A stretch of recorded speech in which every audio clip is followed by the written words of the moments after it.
this house is has been built by someone prompting who doesn't know how to build a house. It is and it is never going to work. I don't even know what that is. Vibe coding is? I explained it to Keo before I started using it. Yeah. I'm used to losing time and hours. Hours have gone by. Looked again, hours have gone by, and I've done very little. I was looking at the time, and only minutes had passed.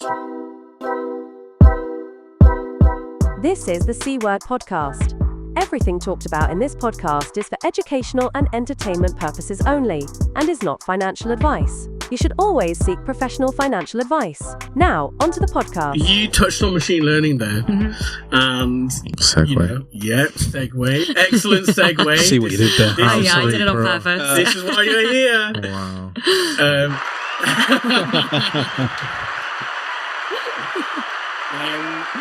So, machine learning underpinning AI, wild scenes at this moment in time. A lot of people don't understand the difference because there isn't much of a difference. It's just a marketing terminology, I think. Terminology for something that is machine learning, basically. Yeah. I've been vibe coding. Can you I don't even explain know what that is. vibe coding is? I can, yeah. I will. I explained it to Keo before I started using it. Yeah. Well, I mean, I don't mind. Do you want to? Yeah, vibe coding is where you get an LLM like ChatGPT or Claude to write code for you. So you ask it for something and it can write it. Nice. So one of the do you literally just please write this code? Yeah. Cool. Or you can discuss what you're going to do. So one of the first things I'd done or seen happening was little games and stuff. So someone that I work with had made this game on Claude and they were like, I want to make a game and I want the way that you move around to be totally different to any other game. And then with Claude, I had a couple more steps in the prompt to that, but basically made a game where you'd use 4 buttons and instead of the person moving, it changes the direction of gravity and they would fall around a map. And that game was made and you could just play it and it was makes web apps really quickly. Yeah. In a matter of months, that went from stupid to really easily being able to write whole systems. Yeah. And now there's apps for vibe coding that you can use. Yeah. So, and you can build apps in seconds. And the weird thing was, you have hallucinations with AI, which is where it puts stuff in that's just if you ask that one where you were ask Google how many rocks you should eat in a day, and it was 3 rocks. And it was because somewhere on Reddit someone had made a joke and it didn't understand it was a joke and it took it as information from the internet and started saying it. Yeah.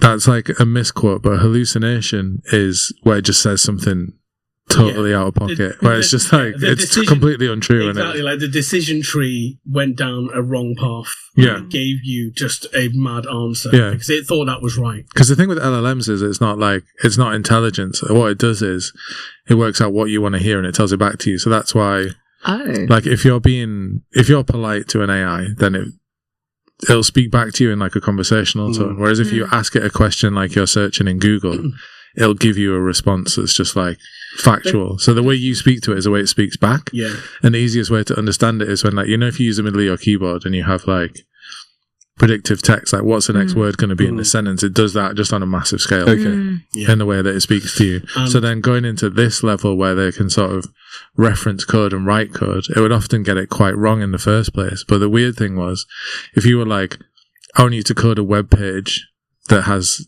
all this stuff on it, and it would write the code and the code wouldn't work. But then if you put the code in and said, find what's wrong with this code and fix it, it would fix it.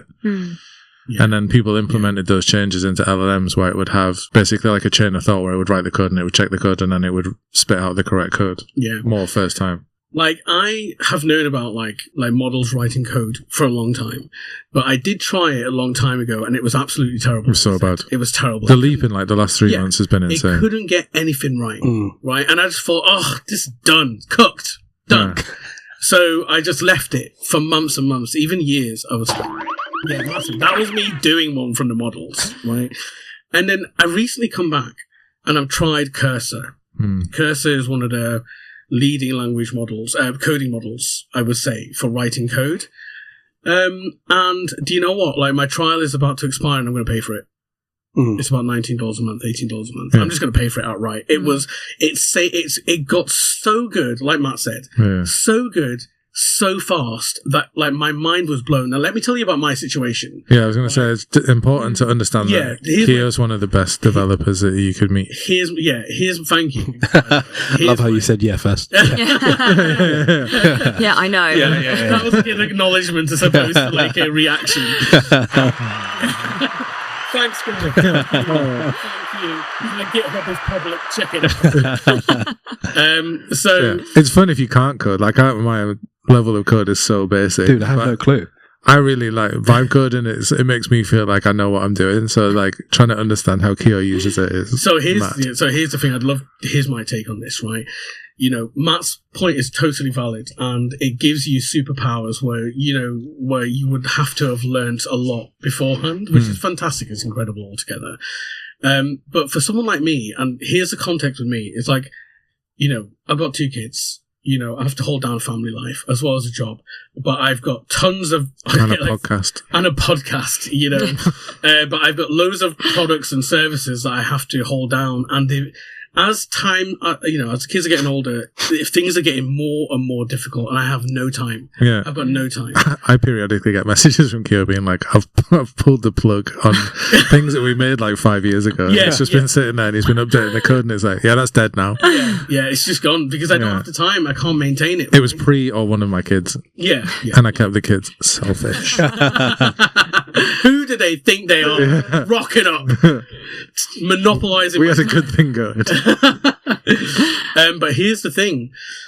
What used to happen is I used to try and carve out time to work on these projects, and I'd start at about 11 p.m. at night, and the next time I'd got to a checkpoint in my code where I'd built a small feature or edited some UI, it was now like 3 a.m. And then I'd look again, it was like 4 a.m. I'd have to go to bed, right?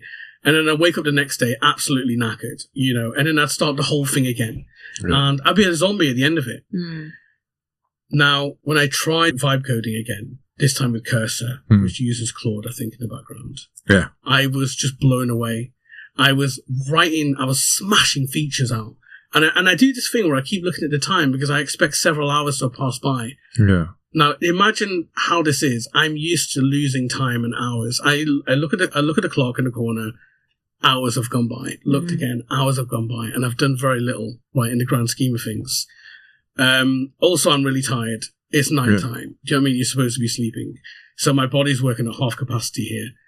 This time, which is like regular capacity for normal people. Yeah, I was looking at the time, and only minutes had passed. Yeah. Only minutes had passed. And I kept looking at the time and I was just like, 3 minutes had passed and I'd written a feature. AI had coded a feature. Yeah. And it had got everything else in there. It got error control, state management, all these little things that take up extra time or that you forget about. Yeah. So what might have taken me months took me minutes. My team at work, they're just really good at coding. And they're really hot on AI.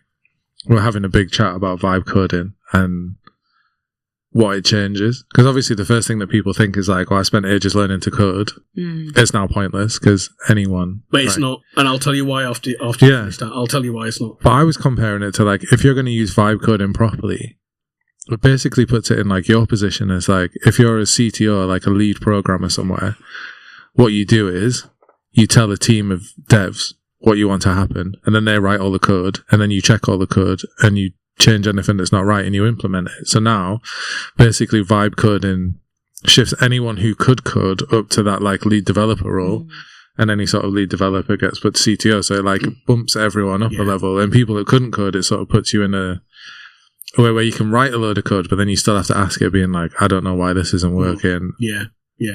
So it's interesting about this. So let me tell you about what my experience with someone who doesn't know how to code, right, and using vibe coding to try and build a product versus someone like me who knows how to build everything end to end using vibe coding. Let's say you take the example of building a house. You're vibe coding a house, okay?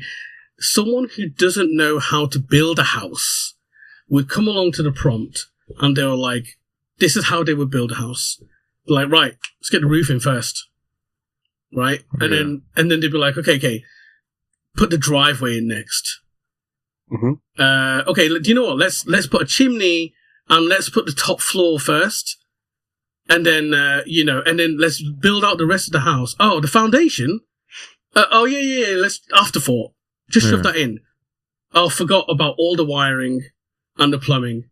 This house is right? As a product, has been built by someone prompting who doesn't know how to build a house. It is and it is never going to work. However, if you know how to build a house, you will be an absolute expert at driving the AI to build the best product. You will know how to do it. You will know how to fix the problems. You'll be like, right, get the foundations in first.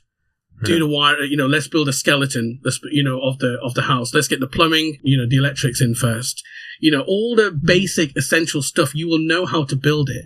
And that's where vibe coding absolutely excels. If you know how to build a product, you can instruct it to build it correctly one time. Because here's the thing. Every prompt is charged, right? It costs money.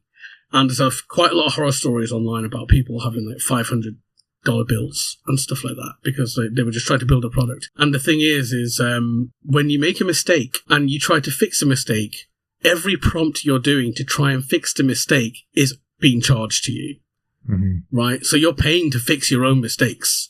Whereas if you are a coder already, you would hardly make them mistakes in the first place. For example, driving a car, you might have the best car, but if you're a shit driver, you're going to crash that car. Or you're not going to use it to its full potential. And eventually, people will look at you and be like, you might have a great car, mate, but you're a driver. And the same thing applies to how people vibe code.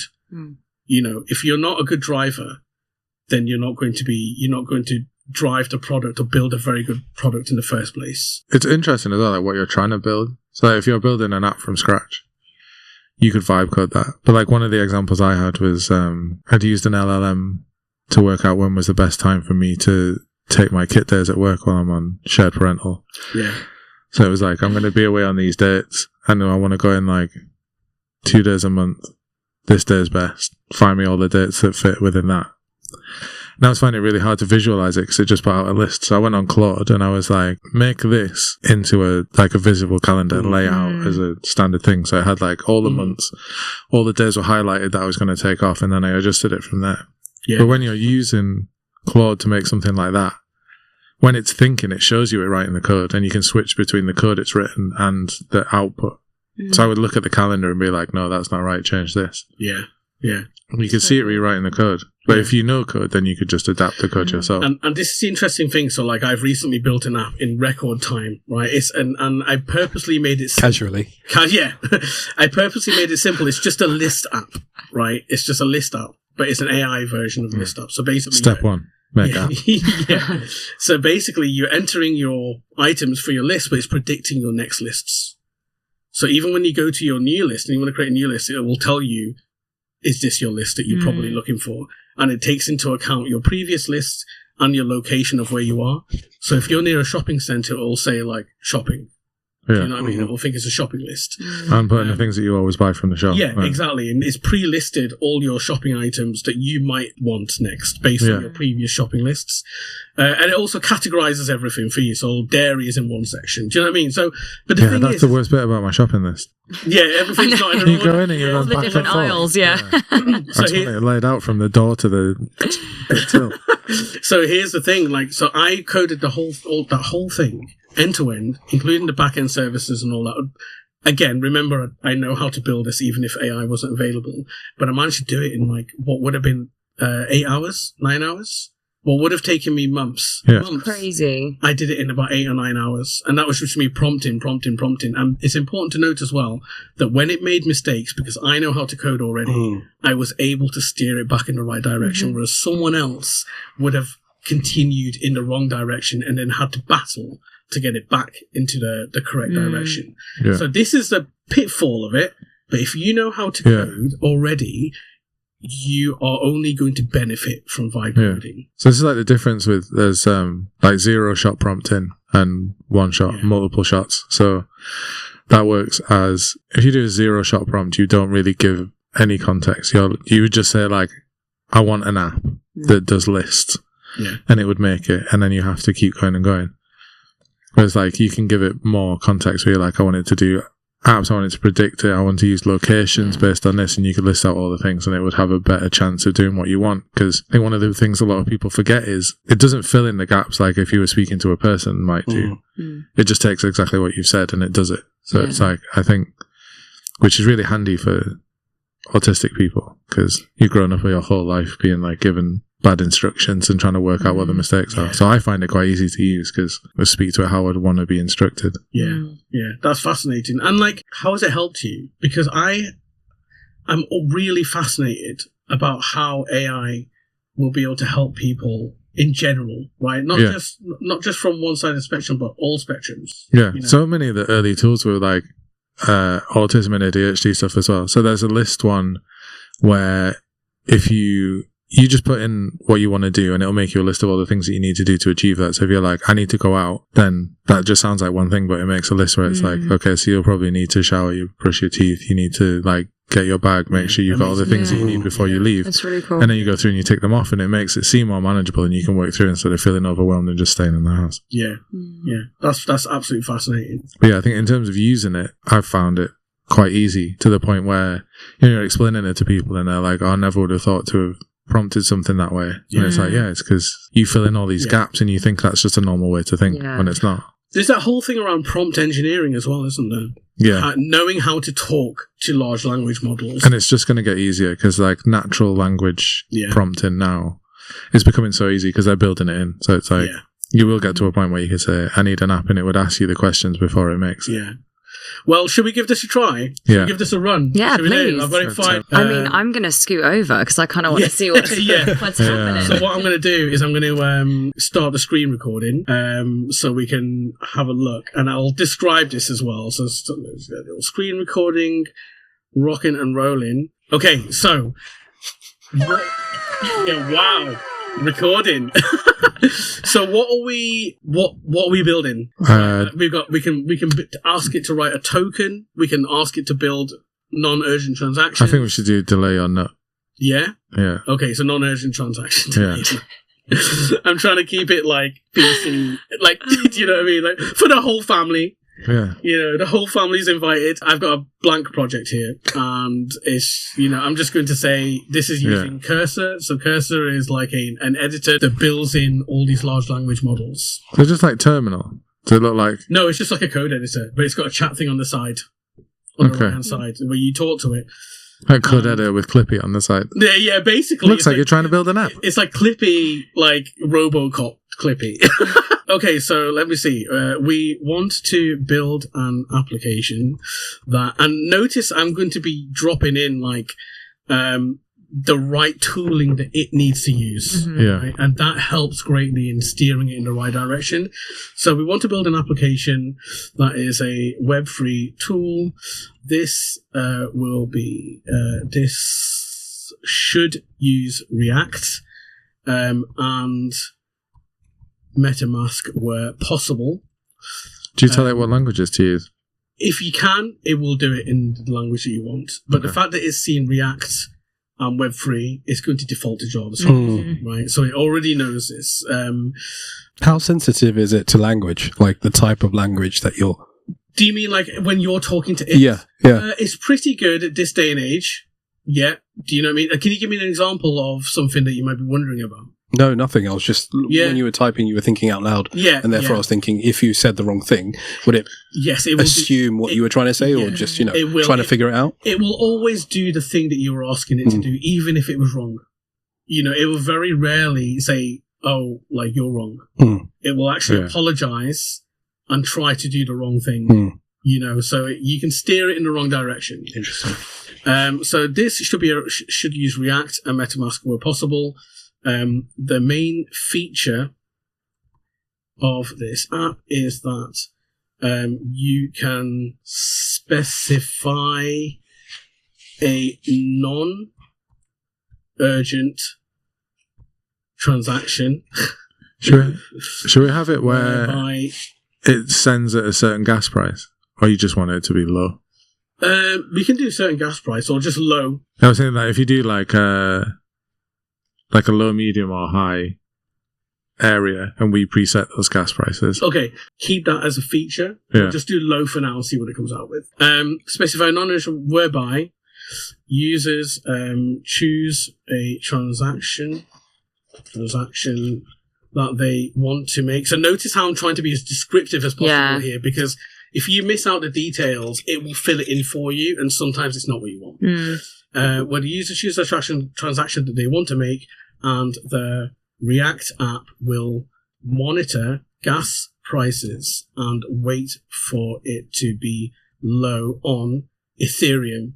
So I'm specifying Ethereum here so it knows what blockchain to do. So otherwise it would have probably just pulled any old chain out. On Ethereum, when the time when the gas price is low, the transaction will be sent via MetaMask. And then what I will put in here as well is shall I leave it as that and see what it does? Yeah, why not? All right, here we go. So I'm just pressing enter, generating. It's going right now. It's building the project, all the libraries in place. So it's figured out all the libraries to use. What does it look like? Does it look like the Matrix screen? You know, when you see all the... it does. There's the random lines in there. You can see all the code just being written right now on one side. So it's written the app. It's writing the style sheets. To do it in the order you would do it? Yes, generally, yeah. But that's because I know the right order. And I'm more interested if it does it in the right order. Yeah, it generally. And how does it split back end and front end? So this is just a front end app. So it's not done anything in the back end yet. Oh, but when you were building the other one, I had to. Do you prompt them separately to build the two ends and put them together? So basically, as part of the prompt, you can tell it what files you're dealing with. So when I was dealing with a back end app, I would say, right, we're dealing with the back end part, and I would include the files. But over time, it did know which was the front and back end without me having to tell it. It would know what needed to be done. You had to give it a bit of time, but it remembered eventually. Right. So, done. Just wild what you can do now. It's done. That was like 7 minutes. Do you know what I mean? Since we started talking about it. Yeah. So it does. I think it does give you a time how long it took. Okay, it didn't. But yeah, basically it wrote it. So this is what it says. This application will be available. Here's what the application does. User can connect their MetaMask wallet. They can specify a target gas price. So this is what it's done. It's not been automatic, but it's allowed you to specify it. It made that decision itself. Yeah. Because on the gas price monitors, they have like fast, medium, and slow, don't they? Yeah. They can configure the transaction details, the recipient value, gas limit, and data. When they click Start Monitoring, the app will check the current gas price every 30 seconds. When the gas price drops below the target, it will automatically send the transaction through MetaMask.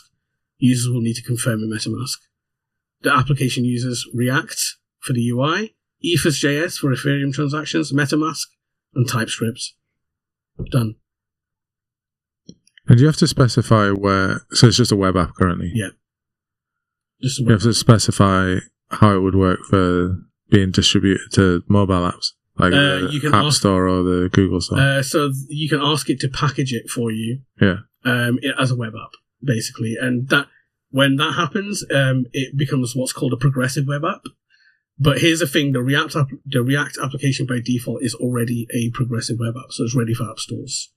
It's already there. Okay. Yeah. So we could launch that on Google now. Yeah. Nah. You know what I mean? Obviously, there's a lot of other stuff you'd have to do before you get through the App Store. Yeah. But just for their checks and stuff. Yeah. But as a technical product, that's insane. It's ready. Done already. It's insane, isn't it? So this is what we're dealing with. So basically, you've just said there's no reason why people should not be achieving their dreams because they should just stick it on AI. Absolutely. You know, if you know how to drive AI, you will benefit the most from this, right? And I've always wondered if I can ask AI, like for example, Claude, build me a token that has built-in tokenomics to be able to make me X amount of money. And I'd love to see what it says. I've still got 11 minutes. I was just about to say, yeah, that's next time. I'll do it now, yeah. Do you want to do it? Well, I might type it in, see if it comes out. So we just see what it says. Yeah. I mean, this is going to be a bit mad. If it's a flop, we can cut it. It's fine. Yeah. Doesn't need to go in. Call it, or should we call it? Mr. X. Mr. X. It does scare me, though, because, like, even though how, like, incredible this all is, it is very scary that, AI is going to overtake us all one day, right? Well, and we're going to feel so insignificant that, all of the university studies, all of the, building up a knowledge base with people or, your own self-research, education. It's almost like, well, that's always going to be better. Yeah. No, but like the thing you need is like critical reasoning. Yeah. And understanding of being able to use it and seeing why it's wrong. Because it's not infallible. I think like there's a common quote at the minute where like AI is not going to replace people. People using AI are going to replace people not using AI. Yeah. It's the same as a tool where it's like there was a big scare when like combine harvesters came in and it was like, well, what about all the people that like dig fields? And then we developed other jobs and in a more recent one, like when Adobe and stuff came in and people were like, what about draftsmen that draw everything on a massive piece of paper with pencils and they make these designs, and then suddenly we had like CAD design programs so it could do all that. And it was those same people just learned to use those programs. So now like we'll all use to learn AI. The weird thing is now it can code. Like that was a big sort of if it can code and it has access to itself, because there's a thing about general intelligence versus like, because at the minute it's not real intelligence. It's just something that is made learned to and it's look and intelligent. Yeah. When really it isn't. Like I said, it knows how to impress you into thinking that it knows everything, but really it's just very quickly accessing databases and putting stuff together. Like creating new stuff is still building the non-urgent transaction app in minutes is fine, because it would have just taken someone 8 months, like you said previously. Yeah. You still need the idea of a non-urgent transaction app. So, and this stuff always reminds me of when like calculators first bust onto the scene, and there were teachers that were marching. There's really old pictures of teachers marching with placards saying like "ban the calculator, ban the calculator." But as humans, we adapted, and I see this as another phase that we're going through. We had machines, we had calculators. Now we have artificial intelligence, and what I think this is going to happen is, as from a human perspective, we're making space for us to evolve onto the next thing of whatever we're going to make next. Right? We're clearing that capacity in our minds. We're offloading it, like we did with the calculator, like we did with machines. And it democratizes it. So now it's not just like if you want, like say 10 years ago, like pre-crypto stuff, if you wanted to make an app, then you had to have money or friends with money to pay developers to build something, and then you would build it, and then you would release it, and then you would make more money because you had the money to pay developers to build the thing you wanted. Whereas now, you could be sitting in your room and be like, I've had an idea for a thing, and vibe code it, and it's finished, and you release it. Yeah, so it's more about like rewarding people for good ideas than rewarding people for having an alright idea and access to the people that can make it happen. Yeah. Which I think is nice. Right, I've gone basic. Yeah. Let's just see what it says, okay? So I've got a prompt here that says, I want to make a crypto token, and I've done this in the way that someone else might just do it. Yeah. Who knows nothing about crypto. So I put, I want to make a crypto token that has built-in fee capturing mechanism to be able to make more money on the site. This is not financial advice. This is every 13-year-old typing into their computer. Right. Let's just see what it does. I don't know how this is going to go. Bombs away. And it's like 13-year-olds typing now instead of just being like boobs. So it's going. It's done it. How does the token work? Let me just see. It will summarize it, but it's written the code for Mr. X token. And I'm looking at you, Mr. X. I'm ready to launch. Send it to the moon. I can't wait. I know a couple 13-year-olds that will sell this online. So it's done it. That was it. It's done. Correct. Right. So it just said, I'm going to create a new Solidity smart contract for your token. And this is what it said. I'll help you create a crypto token with a built-in fee mechanism. This is a common pattern with DeFi tokens, with a percentage of each transaction captured as a fee. So it's written it. Which blockchain is it on? I guess we could deploy it on any blockchain that supports smart contracts. So it could be Base, it could be whatever, So let me explain the key features. Fee mechanism: the tokens automatically take a fee, 2% fee on every transaction. Security: it's got all the things that are security in place. Open Zeppelin libraries, ownable. Only the owner can change and collect fees. It's done everything right. Transfer, set fee collector, get the collector, pause, unpause. That's insane. And it's just like deploy it, rock and roll. And it says, do you want anything more? At the end. Cup of tea, please. Cup of tea, yeah. Is that just MRX? MRX, yeah. So, nice. Yeah, let's follow the developments. This is not financial advice. On the podcast, because I guess we're going to continue this journey. Mr. X token. How many Mr. X coins do you need to access the Kryptonite school videos?